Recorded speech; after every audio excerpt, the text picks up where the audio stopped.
Assalamualaikum warahmatullahi wabarakatuh. Perkenalkan, kami dari kelompok Abdul Qadir yang beranggotakan saya Muhammad Iqbal Yusro dari Prodi Pendidikan Teknik Mesin dan juga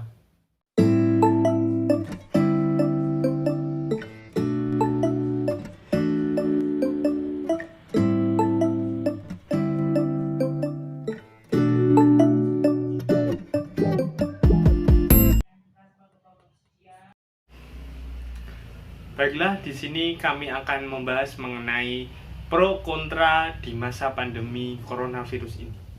Selamat menyaksikan.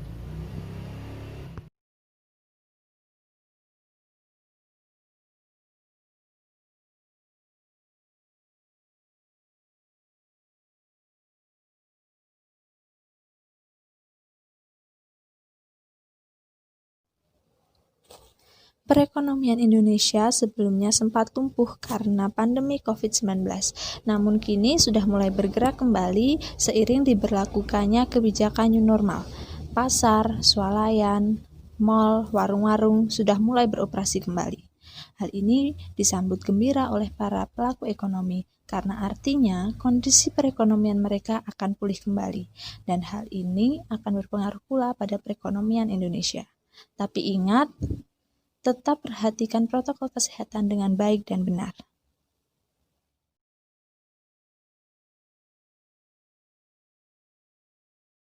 Saya adalah salah satu orang yang mendukung adanya penetapan new normal. Kenapa? Karena dengan adanya penetapan new normal, saya bisa berolahraga di luar sembari meningkatkan imunitas tubuh dan juga refreshing. Dan karena adanya wabah ini, banyak orang-orang yang menjadi suka berolahraga, antara lain lari, bersepeda, sepak bola, dan lain-lain. Namun jika mereka hanya melakukan olahraga itu di rumah, maka mereka pasti akan merasa bosan.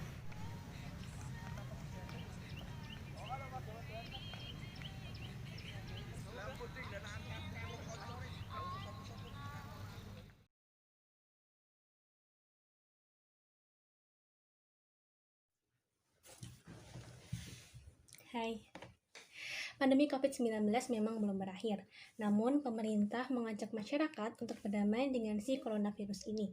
Namun dengan catatan tetap menjaga kesehatan dan juga patuhi protokol kesehatan yang ada ya. Salah satunya adalah memakai masker, terus menjaga jarak, dan tidak bersentuhan dengan orang lain, yang kemudian oleh orang-orang diberi istilah dengan new normal. Salah satu dampak dari new normal adalah kembali dibukanya masjid-masjid dan juga aktivitas dalamnya pun kembali diselenggarakan. Masjid yang saya ambil contoh adalah Masjid Pegundalangan yang berada di Pegundalangan, Desa Sinduadi, Kecamatan Melati, Kabupaten Sleman, Yogyakarta. Sholat fardu berjamaah sudah mulai dilaksanakan, namun tetap menjaga protokol kesehatan yang ada, yaitu menjaga jarak pada shaf, memakai hand sanitizer sebelum masuk masjid dan juga dites suhunya dengan termogan.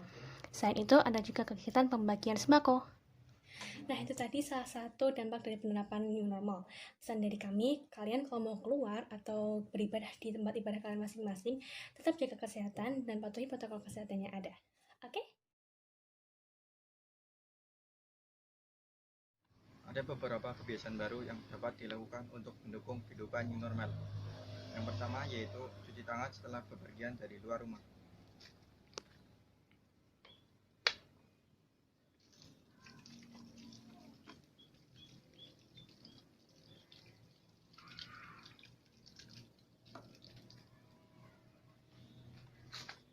Yang kedua yaitu sediakan disinfektan di dalam rumah.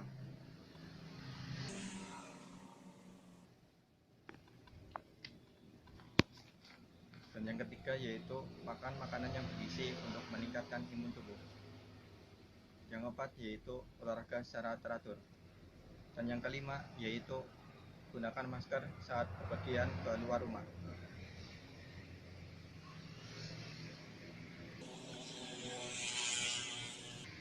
Itulah beberapa kebiasaan baru yang dapat diterapkan untuk mendukung new normal. Sekian, terima kasih.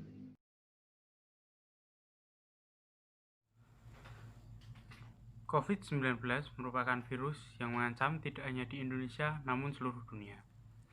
Kini di Indonesia sendiri telah menerapkan sistem tatanan new normal. Namun entah apa alasannya, gugus COVID di DIY sempat dibubarkan. Padahal realitanya COVID-19 belum benar-benar hilang, tetapi malah semakin menjadi-jadi. Gugus COVID yang seharusnya digencarkan justru sempat dibubarkan. Padahal kita semua tahu virus tersebut sangat berbahaya, tidak hanya mengancam diri kita sendiri, namun juga mengancam orang lain. Dan menurut info yang saya dapat dari internet, kini gugus COVID DIY kembali dibentuk. Hal tersebut tentunya membuat kita semua merasa lebih tenang untuk menghadapi new normal ini.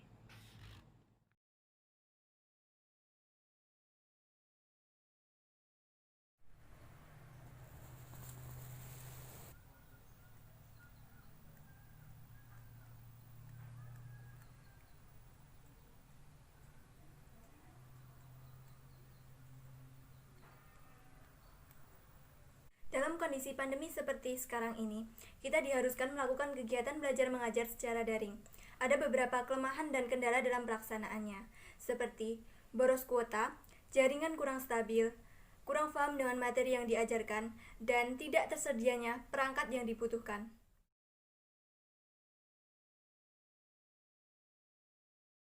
Diberlakukan pada akhir Mei 2020 yang digadang-gadang dapat menekan laju penularan COVID-19 tanpa melumpuhkan sektor industri dan ekonomi. Terbukti tidak semulus yang kita kira. Pada Mei 2020 jumlah kasus positif di Indonesia masih sekitar 18.500 kasus.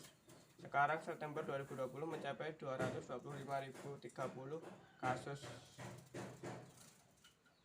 Oke.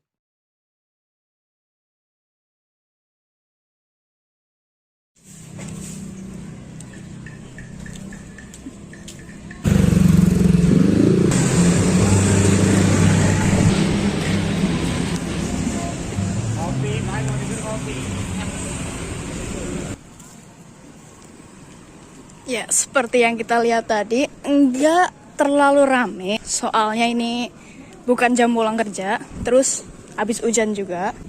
Tapi jam masuk kerja atau jam pulang kerja gitu, ya ampun sampai berjibun. Sekarang enggak, dan saya juga enggak akan ngerekam di waktu sibuk. Soalnya juga beresiko juga kan, saya juga nggak mau kena.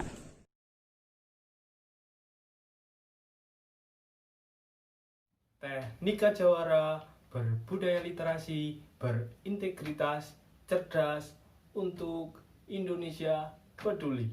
Salam Teknika.